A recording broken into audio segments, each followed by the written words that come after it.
My name is Arus, I'm 18 years old, and I'm into trying new things, among which was creative writing. Although there are creative writing permanent workshops in TUMO, I got my first writing experience in Sarah's workshop. The continuation of this workshop was Taleen's workshop, where by criticizing our works and getting feedbacks from other students, we learned to improve ourselves.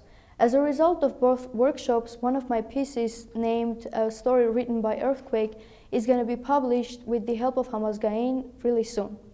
In a couple of minutes, I'm going to read my piece to you. As I see my dad smoking his cigarettes quickly one after another, and the room filling with unbearable smoke, I imagine the dust mixed with the screams coming from 1,000 directions on December 7, 1988. Rebuilding the stories I heard from people, mostly from my mom, I could see the gray sky slowly becoming black, bringing the cold wind that could harm no one. The surrounding pictures all were around black and white, but not the kind you find in your grandma's bags or wallets of smiling family members, but ones that had enormous amount of pain in them. It had been 14 minutes since the earthquake hit. Nothing was standing. People were running like deer to from lions, pushing each other, yelling and anticipating that another earthquake would come. Some were so shocked they didn't even care what would come next. They were entering half-torn buildings and hoping to hear help. Some already found the dead bodies of their loved ones. Some wished they were dead. My father, Armen, a 14-year-old boy at the time, somehow made it out of school and ran to his old friend's house. He was a fast runner, so he used all his energy to get as far from the voices as bodies as possible. Before reaching his family's home, he remembered that his parents, both school teachers, were at school. He turned to run back to the school when a man shouted and told him to go home because his parents were there. Armen didn't understand why they would be there, but they had classes that day, but he couldn't be any happier that they were alive. He rushed home, but he found it empty and destroyed.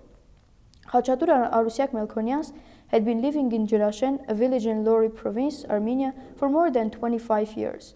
Khachatur was an Armenian literature and language teacher, and Arusiak a geometry and music teacher.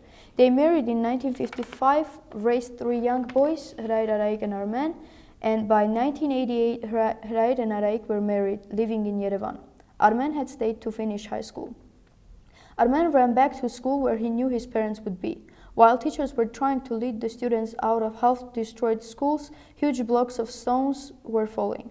Armen was one of the students who lost his group. He could feel the stones diving on him, covering his whole body, and the small light that showed his front was all covered with dust.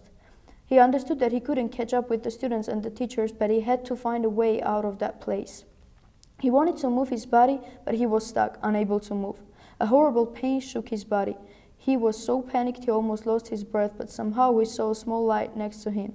He rolled his body and managed to escape from the building before it was all gone. Armen's parents died in the school that day, along with many other teachers and students. Because of poorly organized help system implemented by USSR, many died waiting for help under blocks of stones, and many couldn't find the dead bodies of their loved ones. Armen's brother arrived the same day to bury their parents and care for Armen. Armen moved to Yerevan to live with his oldest brother Hraid and his family. He was a senior in high school whose brown, red hair was already turning white. He became very scrawny, started drinking and smoking. Before the earthquake, he met a girl from Yerevan, Anahit, who was visiting her grandparents' house in Gyumri. Anahit had long, wavy hair, beautiful brown eyes, and her smile was what fired a spark in his eyes. He fell in love and won her over days before she went back to the capital again. After the earthquake, he tried to find her, and due to the help of their mutual friends, they started talking again, nurturing their love. They dated for more than 7 years. Anahit's parents didn't want her to marry Armen because he had nothing but a distorted house in a village. Despite this pressure, they married and moved back to the village to start over from a new page. Hey, dear journal. It's a sad day again. I woke up and Dad was already awake smoking his morning cigarette. As we had breakfast, he told us some good stories from his childhood. How Grandma Khachatur beat him when he ran away from school, how gentle and caring Grandma was with all the kids. He told us, me and Khachatur, my brother, how similar our characters were to theirs, how much we both reminded him of his parents. Dad never really talks about that day. I guess it's too hard or maybe too emotional. But me and my brother could couldn't help asking questions, which were answered always by my mom. I know she's the only person my dad tells everything to. He always says that only she stayed with him when he was all alone, and he would be no one without her. Although he doesn't talk much about his parents, he named both his children after them, and I know sometimes he sees us as them. And although his worst memories are connected with the village, he was the only one among his brothers to decide to go back and rebuild their house. He's being criticized every single day since he is still working on finishing the house. He is told to just move to Yerevan, to move on and to forget it all. And whether he stays to keep a connection between us and our grandparents or for him to feel close to them, I will never know. But I can't help but feel connected to them in this place.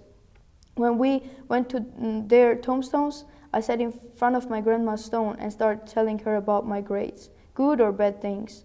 I don't know if this connection came because people told me I looked exactly like her or I just felt something inside, but I always cared about her opinion. With every decision I make, I think about her reaction, as if she really is next to me. Sometimes I wish she was alive, but I can't wish it more than my dad does. We ended the day with evening conversations and went to sleep. Dad was still smoking. He smoked the whole night. I wish I could be in his head. I wish I could understand his thoughts and his pain. But is it really what I want?